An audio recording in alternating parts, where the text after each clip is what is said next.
सरकार ए सरकार रे 7 जन मंत्री एससीबीसी समुदाय अच्छा 16 जन भितर केंद्र सरकार रे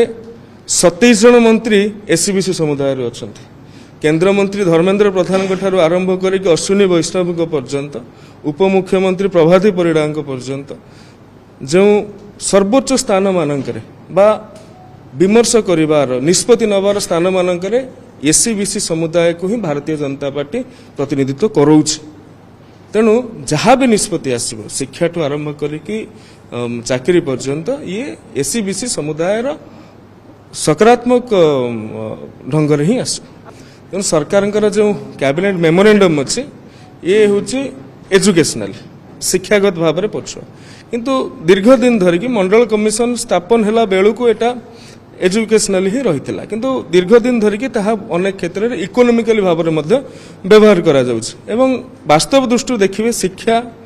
आउ चाकरी क्षेत्र जितेबाला ये समुदायटी एवं राजनीतिक क्षेत्र में समुदायटी